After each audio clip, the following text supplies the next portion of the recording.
Dalam rangka memperingati Hari Membaca Nyaring Sedunia, organisasi sosial Read Aloud Indonesia mengadakan acara diskusi dengan tema Change the World pada 2 Februari 2022 lalu.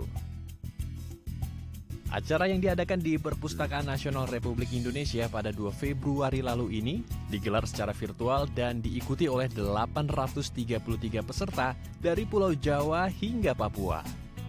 Selain masyarakat umum, hadir pula Mendikbudristek Nadiem Makarim. Baginya Read Aloud menjadi salah satu cara dalam meningkatkan literasi generasi muda, sekaligus membangun sumber daya yang unggul di tanah air. Sendiri dengan kegiatan membaca nyaring, hubungan orang tua dengan anak akan semakin dekat. Selain itu, kemampuan berbahasa dan literasi anak-anak kita juga akan terasah. Dan sekarang, dengan Merdeka Belajar, kemampuan literasi anak menjadi fokus kompetensi yang utama di sekolah, di samping kemampuan numerasi. Pada peringatan World Read Aloud Day hari ini, saya ingin mengajak semua orang tua dan ibu dan bapak guru untuk mulai membudayakan aktivitas membaca nyaring bersama anak-anak kita. Mari kita bergotong royong menumbuhkan budaya literasi bangsa Indonesia dan terus bergerak serentak mewujudkan Merdeka Belajar. Secara sederhana, Read Aloud adalah metode mengajarkan membaca dengan suara nyaring dengan menampilkan ekspresi wajah atau gerak tubuh untuk menghidupkan sebuah cerita yang ada di dalam buku.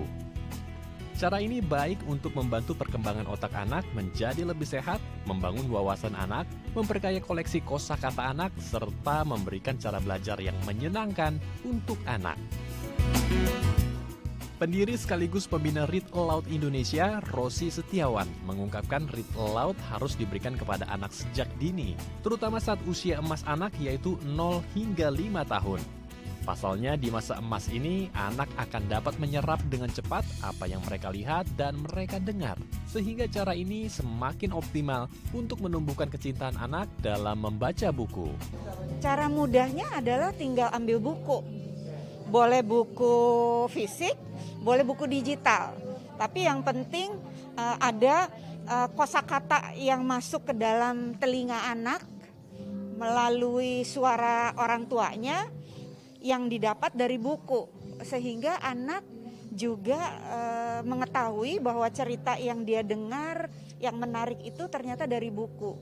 Itulah yang membuat anak mau membaca buku yang tadi dibacakan oleh orang tua. Ketika kita membacakan buku, suaranya orang tua, menyenangkan. Jadi anak mengasosiasikan bahwa membaca itu sebagai sebuah kegiatan yang menyenangkan. Ya. Kalau itu menyenangkan, pasti dia akan secara sukarela melakukan kegiatan membaca.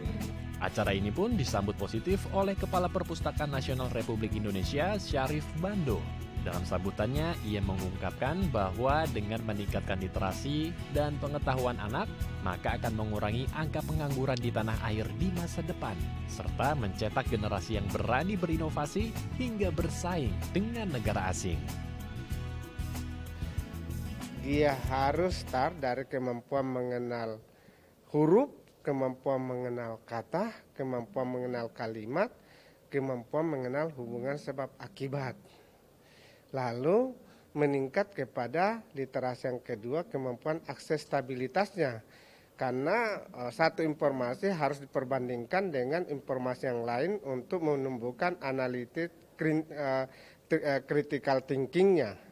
Dan kemudian dari situlah akan masuk pada literasi yang ketiga, kemampuan memahami apa yang tersirat dari yang tersurat dari realita yang dilihat.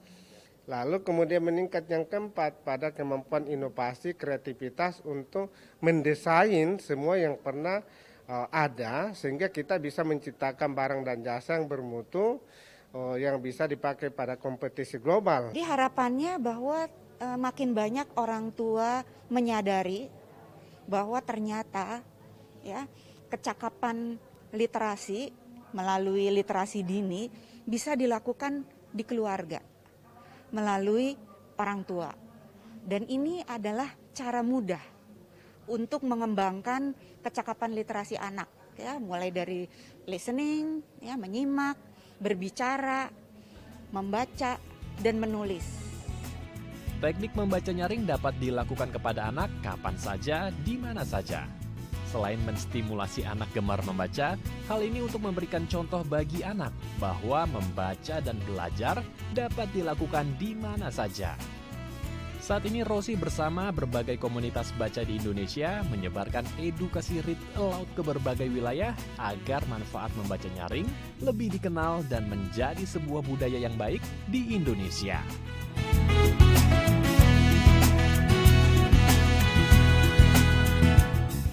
Andrew Pakpahan, Angga Fridaysan, Daai TV.